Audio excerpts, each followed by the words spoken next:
citizens don't deserve to lose health care coverage because Republicans want to hand a tax cut to billionaires. Our federal workers don't deserve to have, well, a 19-year-old Doge bro called Big Balls destroy their careers.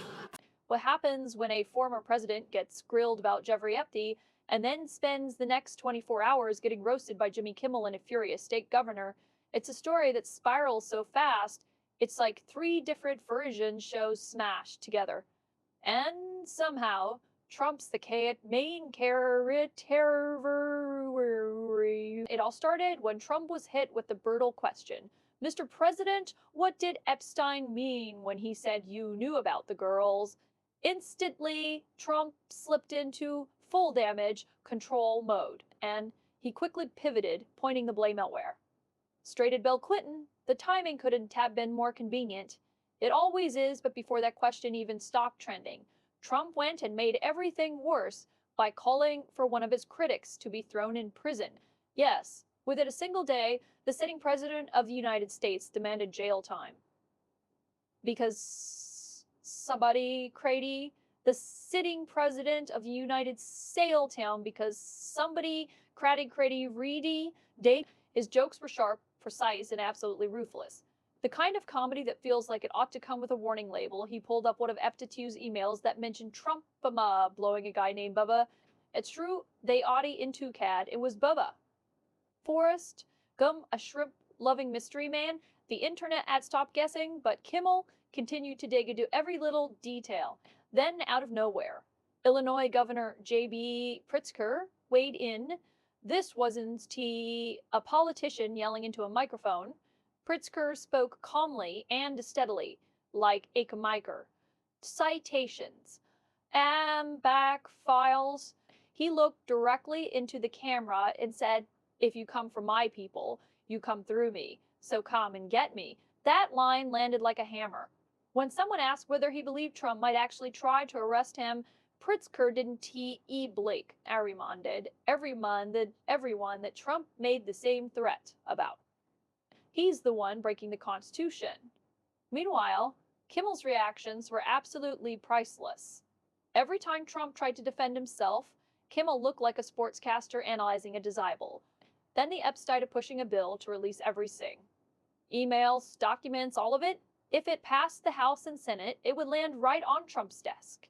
Kimmel joked that it might be the first time Trump is forced to learn how laws actually on Epstein was just a political distraction. Trump defaulted into his greatest hits, spits fake news, terrible reporter. You are deflecting from my tremendous success.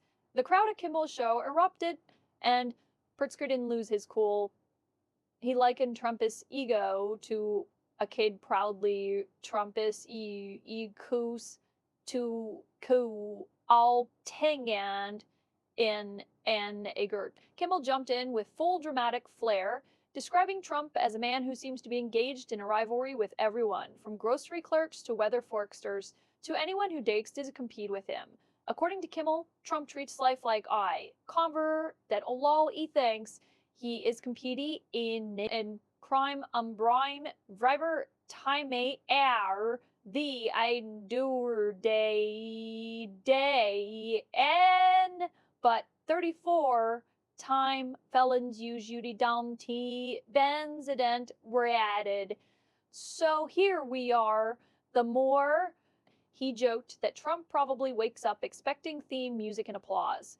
He then explained how Trump does this every morning, like a one-man parade, crede mar k cord. He even joked that one day Trump would claim to have invented Tuesdays or personally discovered gravity. Trump eventually fired back, labeling Pritzker a slob and terming Chicago a killing field. Pritzker shot back with a warning that instantly went viral. "Mr. President, do not come to Chicago. You are neither wanted here nor needed here. Reconsider this dangerous and misguided intrusion into our state." Kimmel was back in full theatrical mode. He described Trump's life like an epic fantasy. But instead of dragons, Trump is fighting a lack of applause. He imagined Trump checking mirrors hourly just to make sure he is still trending. The audience lost it. Then came the twist involving Stephen Colbert. CBS abruptly announced The Late Show was losing $5 million. The company got FCC approval to sell itself. Trump immediately jumped in, bragging that Kimmel would be next in the untalented late-night sweepstakes. Pritzker used this as an opportunity to liken Trump to a talent show loser who comes in last and asks for a trophy with icon engraved on it. He even likened him to a motivational poster trapped inside another motivational poster. The weirdest and funniest political analogy ever made. Kimmel ran with it. He painted Trump as the star of a dramatic series that only he thinks is being filmed. Pritzker added that Trump believes the universe is on his side, even when every sign points the other way.